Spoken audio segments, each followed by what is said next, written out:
The town of Ferdinand is now looking to address flooding concerns with all of the recent rains and more on the way.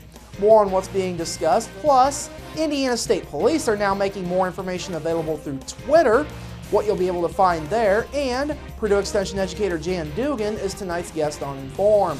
All of that and much more is up next here on the 18 WJTS News.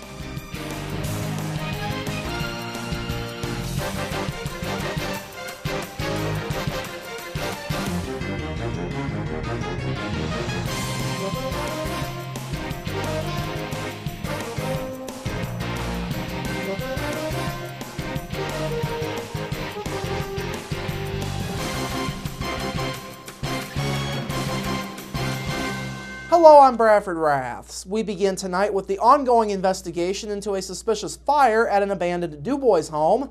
At 4:50 yesterday afternoon, firefighters with the DuBois Volunteer Fire Department were called to an abandoned home in the 5400 block of East Sycamore Street. When they arrived, firefighters found smoke coming out of an abandoned home on the property that was owned by Merrill Rank. After entering the house, firefighters found a small amount of smoldering paper in the corner of a room near where some scrap wood was being stored.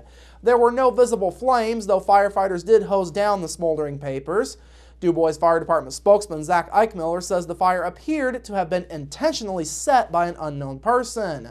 The fire is still under investigation, and DuBois County Sheriff's deputies are assisting with the efforts. The DuBois Volunteer Fire Department responded with 2 trucks and 21 men. They were on scene for about 40 minutes yesterday. Nobody was injured, though Memorial Hospital EMS was on standby at the scene. Last week's heavy rains that caused flooding in Ferdinand have homeowners upset and town officials pondering the next steps. Last night, the Ferdinand Town Council heard from residents Larry Mundy and Don Farina concerning problems they had in the wake of Friday's rain.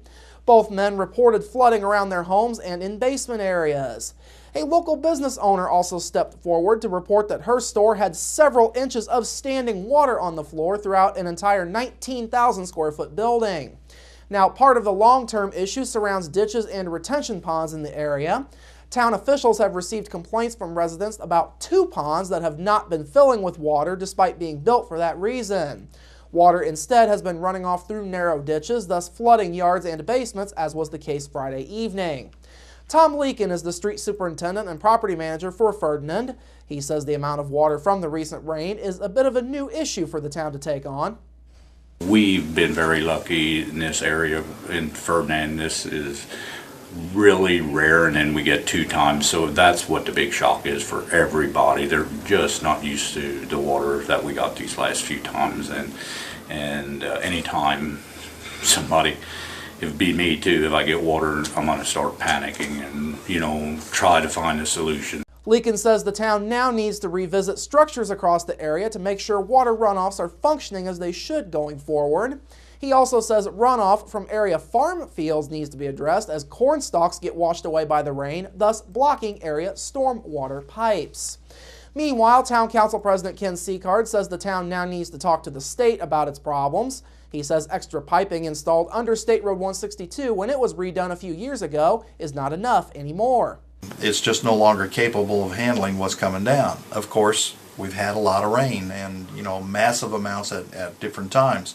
So we'll get the state involved. I know when they build, they try to build to I think I was told one time, the 150-year storm or something along those lines, figuring they can handle most everything else. Well, we got some problems now, so we'll bring them in and see what we can get the state to help us with. Seacard says some measurements have found that the town got more than 3.7 inches of rain in roughly half an hour on Friday.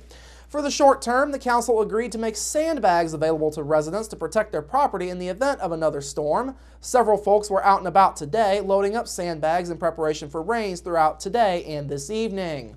The bags can be found and filled at the town's 23rd Street waste drop-off area between 7:30 a.m. and 7:30 p.m. daily. The town also started picking up storm debris with regular trash pickup. That service got underway today, and folks are being encouraged to gather storm debris and leave it at curbside for pickup. Local state police posts are now utilizing Twitter as a faster way of getting information to the public as part of a statewide initiative. In addition to the regular @IND State Police Twitter handle, the local posts will join 11 others across the state in having their own Twitter accounts. These accounts are being manned by the district's public information officers. Now, state police are encouraging you to follow as many of the state police posts across the state as you wish.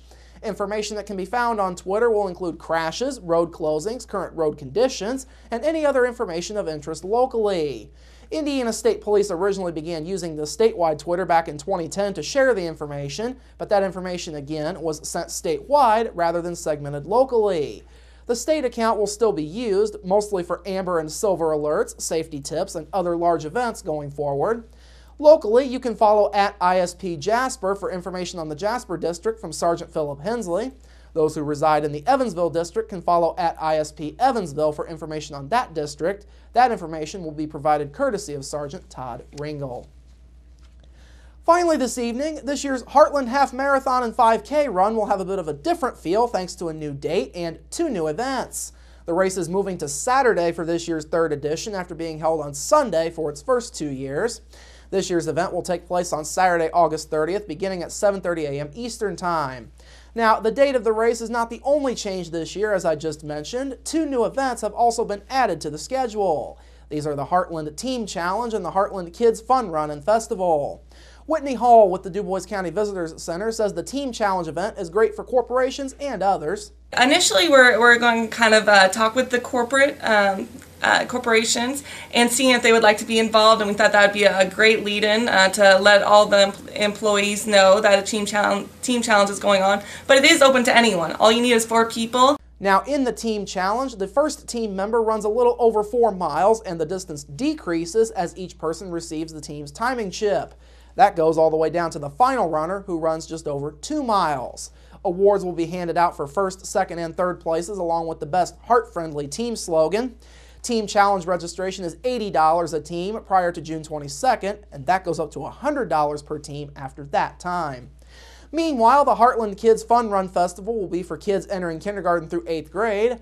Hall says the main goal is encouraging kids to stay healthy. Yes, we definitely want kids to stay active and kind of embrace having an active lifestyle with running and things. Also have a nice social time at the festival as well. Participants will be able to track 12 miles of running on a log prior to the festival, which will be held on Friday, August 29th.